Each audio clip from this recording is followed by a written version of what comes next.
හැමෝම ආයිබෝන් කියලා පිළිගන්නවා මගේ ඊළඟ වීඩියෝ එකට. ඉතින් මම අද කතා කරන්න බලාපොරොත්තු වෙන්නේ 7 වසරට අදාළ දෙවෙනි පාඩම වෙන අපේ කීර්තිමත් රජවරු කියන පාඩම.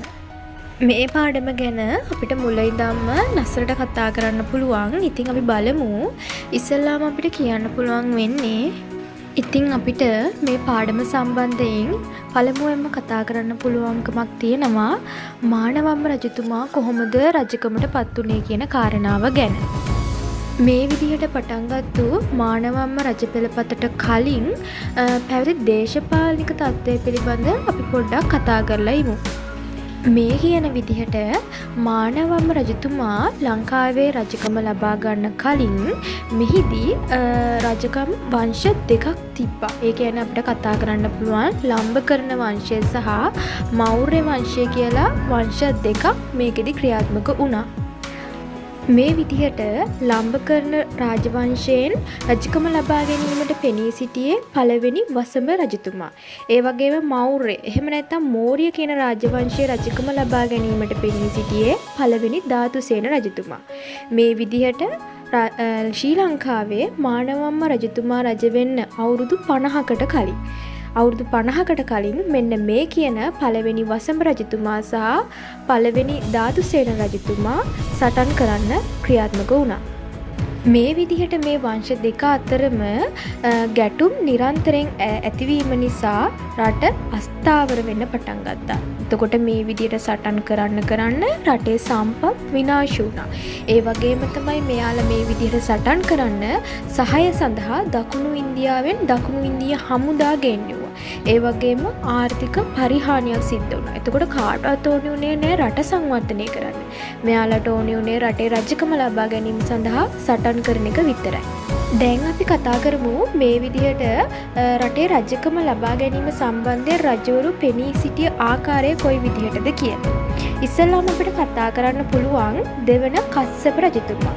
මේ දෙවන කස්සප රජතුමා අවුරුදු 9ක් රට පාලනය කරා. අවුරුදු 9ක් රට පාලනය කරන අතරතුරේදී මේ රජතුමා රෝගයක් හැදිලා මිය ගියා. ඊට පස්සේ මෙයාගේ පුතා තමයි මානවම්ම කුමාරයා විදිහට පෙනී සිටියේ. එතකොට මේ කුමාරයාට රජකම ලබා ගන්න ඒ කාලෙදී අවස්ථාවක් වාතාවරණයක් තිබෙන්නේ නැති හින්දා මේ විදිහට මානවම්ම කුමාරයා පලා ගිහිල්ලා සැඟවුණා.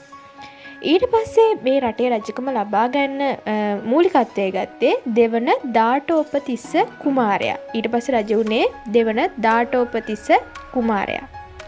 මේ කුමාරයා ලංකාවේ රජකම මේ විදිහට ලබා ගත්තට පස්සේ මානවම්ම කුමාරයා ඉන්දියාවේ පල්ලව රාජධානියට පලා ගියා.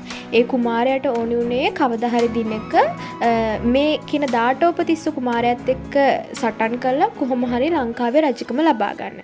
අන්න ඒක අරමුණු කරගෙන මානවම්ම කුමාරයා ඉන්දියාවේ පල්ලව රාජධානියට පලා ගියා. එතකොට මේ කාලෙදී ඉන්දියාව පාලනය කරේ පළවෙනි නරසිංහවර්මන් රජතුමා. එතකොට මේ නරසිංහවර්මන් රජතුමාගේ සහාය ඇතිව මානවම්ම කුමාරයා ආයෙමත් ලංකාවට ආවා. මේ කියන ආකාරයට මානවම්ම කුමාරයා දෙවන දාටෝපතිස්ස කුමාරයාත් එක්ක සටන් කරන අතරතුරේදී ඉන්දියාවේ හිටපු නරසිංහවර්මන් රජතුමාට අසනීප වුණා. මේක දැනගත්තු මානවම්ම කුමාරයා නැවත ඉන්දියාවට ගියා. ඊට පස්සේ මේ මානවම්ම කුමාරයා ආයෙමත් අවුරුදු 20ක් ඉන්දිය රජතුමාට සේවය කරමින් ඉන්දියාවේ හිටියා. ඊට පස්සේ මේ ඉන්දියාවේ හිටපු නරසිංහවර්මන් රජතුමා නැවතත් හමුදාවක් දුන්නා මේ මානවම්ම කුමාරයාට ලංකාවේ රජකම ලබා ගැනීම සඳහා.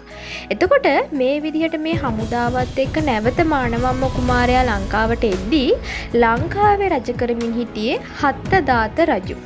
එතකොට මෙන්න මේ කියන විදිහට ක්‍රිස්තු වර්ෂ 684 දී මේ හත්තදාත රජුත් එක්ක සටන් කරලා ශ්‍රී ලංකාවේ රජකම ලබා ගන්න මානවම්ම කුමාරයාට හැකියාවක් ලැබුණා. මේ ආකාරයට තමයි මේ මානවම්ම කුමාරයා ලංකාවේ රජකම ලබා ගත්තේ. රජකම ලබා ගත්තට පස්සේ ලංකාවේ ආර්ථිකය සංවර්ධනය කරන්න මේ රජතුමා කටයුතු කරා. ඊට පස්සේ මේ විදිහට ඊට පස්සේ මානවම්ම කුමාරයාගේ පුතුන් පිළිවෙලට ලංකාවේ රජකම ලබාගෙන රට සංවර්ධනය කරන්න කටයුතු කළා. මේ කියන විදිහට ඔයාලා මේ මං ඉස්සෙල්ලාම කියා දීපු කොටස ෂෝට් නෝට් එකක් විදියට ලියාගත්තොත් ඔයාලට පුළුවන් ලේසියෙන්ම මේ කොටස මතක තියාගන්න. මේකට අදාළ ඉදිරි කොටස අපි ඊළඟ වීඩියෝ එකකින් බලාපොරොත්තු වෙමු.